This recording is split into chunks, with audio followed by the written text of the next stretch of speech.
Chapter 3. I am the man that has seen affliction by the rod of his wrath. He hath led me and brought me into darkness, but not into light. Surely against me is he turneth his hand against me all the day. My flesh and my skin hath he made old, he hath broken my bones. He hath builded against me, and compassed me with gall and travail. He hath set me in dark places, as they that be dead of old. He hath hedged me about, that I cannot get out. He hath made my chain heavy. Also when I cry and shout, he shutteth out my prayer. He hath enclosed my ways with hewn stone. He hath made my paths crooked. He was unto me as a bear lying in wait, and as a lion in secret places. He hath turned aside my ways, and pulled me in pieces. He hath made me desolate. He hath bent his bow, and sent me as a mark for the arrow. He hath caused the arrows of his quiver to enter into my reins. I was a derision to all my people, and their song all the day. He hath filled me with bitterness. He hath made me drunken with wormwood. He hath also broken my teeth with gravel stones. He hath covered me with ashes. And thou hast removed my soul far off from peace. I forgat prosperity. And I said, My strength and my hope is perished from the Lord, remembering mine affliction and my misery, the wormwood and the gall. My soul hath them still in remembrance, and is humbled in me. This I recall to my mind, therefore have I hope.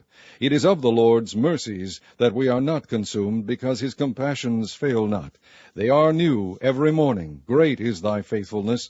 The Lord is my portion, saith my soul, therefore will I hope in him. The Lord is good unto them that wait for him, to the soul that seeketh him. It is good that a man should both hope and quietly wait for the salvation of the Lord. It is good for a man that he bear the yoke in his youth. He sitteth alone, and keepeth silence, because he hath borne it upon him. He putteth his mouth in the dust, if so be there may be hope. He giveth his cheek to him that smiteth him. He is filled full with reproach. For the Lord will not cast off forever. But though he cause grief, yet will he have compassion according to the multitude of his mercies. For he doth not afflict willingly, nor grieve the children of men, to crush under his feet all the prisoners of the earth, to turn aside the right of a man before the face of the Most High, to subvert a man in his cause, the Lord approveth not. Who is he that saith, and it cometh to pass, when the Lord commandeth it not? Out of the mouth of the Most High proceedeth not evil and good? Wherefore doth a living man complain, a man for the punishment of his sins? Let us search and try our ways, and turn again to the Lord. Let us lift up our heart with our hands unto God in the heavens. We have transgressed, and have rebelled. Thou hast not pardoned. Thou hast covered with anger, and persecuted us. Thou hast slain, thou hast not pitied. Thou hast covered thyself with a cloud, that our prayer should not pass through. Thou hast made us as the offscouring and refuse in the midst of the people. All our enemies have opened their mouths against us. Fear and a snare is come upon us, desolation and destruction. Mine eye runneth down with rivers of water for the destruction of the daughter of my people. Mine eye trickleth down, and ceaseth not, without any intermission, till the Lord look down and behold from heaven. Mine eye affecteth mine heart, because of all the daughters of my city. Mine enemies chased me sore, like a bird without cause. They have cut off my life in the dudgeon, and cast a stone against me. Waters flowed over mine head. Then I said, I am cut off. I called upon thy name, O Lord, out of the low dungeon. Thou hast heard my voice. Hide not thine ear at my breathing, at my cry. Thou drewest near in the day that I called upon thee. Thou saidst, Fear not. O Lord, thou hast pleaded the causes of my soul. Thou hast redeemed my life. O Lord, thou hast seen my wrong. Judge thou my cause. Thou hast seen all their vengeance, and all their imaginations against me. Thou hast heard their reproach, O Lord, and all their imaginations against me. The lips of those that rose up against me, and their device against me all the day. Behold their sitting down, and their rising up. I am their music. Render unto them a recompense, O Lord, according to the work of their hands. Give them sorrow of heart, thy curse unto them. Persecute and destroy them in anger, from under the heavens of the Lord. Chapter 4. How is the gold become dim? How is the most fine gold changed? The stones of the sanctuary are poured out in the top of every street. The precious sons of Zion, comparable to fine gold, how are they esteemed as earthen pitchers, the work of the hands of the potter? Even the sea monsters draw out the beast. They give suck to their young ones. The daughter of my people is become cruel, like the ostriches in the wilderness. The tongue of the sucking child cleaveth to the roof of his mouth for thirst. The young children ask bread, and no man breaketh it unto them. They that did feed delicately are desolate in the streets. They that were brought up in scarlet embrace dunghills. For the punishment of the iniquity of the daughter of my people is greater than the punishment of the sin of Sodom, that was overthrown as in a moment, and no hand stayed on her. Her Nazarites were purer than snow, they were whiter than milk, they were more ruddy in body than rubies, their polishing was of sapphire. Their visage is blacker than a coal, they are not known in the streets, their skin cleaveth to their bones, it is withered, it is become like a stick. They that be slain with the sword are better than they that be slain with hunger, for these pine away, stricken through for want of the fruits of the field.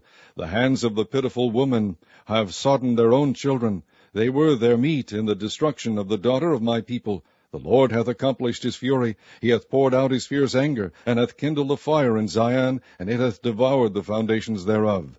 The kings of the earth and all the inhabitants of the world would not have believed that the adversary and the enemy should have entered into the gates of Jerusalem. For the sins of her prophets and the iniquities of her priests, that have shed the blood of the just in the midst of her, they have wandered as blind men in the streets, they have polluted themselves with blood, so that men could not touch their garments. They cried unto them, Depart ye, it is unclean, depart, depart, touch not. When they fled away and wandered, they said among the heathen, They shall no more sojourn there. The anger of the Lord hath divided them, he will no more regard them. They respected not the persons of the priests, they favored not the elders. As for us, our eyes as yet failed for our vain help. In our watching we have watched for a nation that could not save us. They hunt our steps, that we cannot go in our streets. Our end is near, our days are fulfilled, for our end is come. Our persecutors are swifter than the eagles of the heaven. They pursued us upon the mountains, they laid wait for us in the wilderness. The breath of our nostrils, the anointed of the Lord, was taken in their pits, of whom we said, Under his shadow we shall live among the heathen. Rejoice and be glad, O daughter of Edom, that dwellest in the land of Uz. The cup also shall pass through unto thee. Thou shalt be drunken, and shalt make thyself naked. The punishment of thine iniquity is accomplished, O daughter of Zion. He will no more carry thee away into captivity. He will visit thine iniquity, O daughter of Edom. He will discover thy sins. Chapter 5. Remember, O Lord, what is come upon us. Consider and behold our reproach. Our inheritance is turned to strangers, our houses to aliens. We are orphans and fatherless, our mothers are as widows. We have drunken our water for money. Our wood is sold unto us. Our necks are under persecution, we labor and have no rest. We have given the hand to the Egyptians and to the Assyrians to be satisfied with bread. Our fathers have sinned and are not, and we have borne their iniquities. Servants have ruled over us, there is none that doth deliver us out of their hand. We gat our bread with the peril of our lives because of the sword of the wilderness. Our skin was black like an oven because of the terrible famine. They ravished the women in Zion and the maids in the cities of Judah. Princes are hanged up by their hand. The faces of elders were not honored. They took the young men to grind, and the children fell under the wood. The elders have ceased from the gate, the young men from their music. The joy of our heart is ceased. Our dance is turned into mourning. The crown is fallen from our head. Woe unto us that we have sinned. For this our heart is faint, for these things our eyes are dim. Because of the mountain of Zion, which is desolate, the foxes walk upon it. Thou, O Lord, remainest forever, thy throne from generation to generation. Wherefore dost thou forget us forever, and forsake us so long time? Turn thou us unto thee, O Lord, and we shall be turned. Renew our days as of old. But thou hast utterly rejected us. Thou art very wroth against us.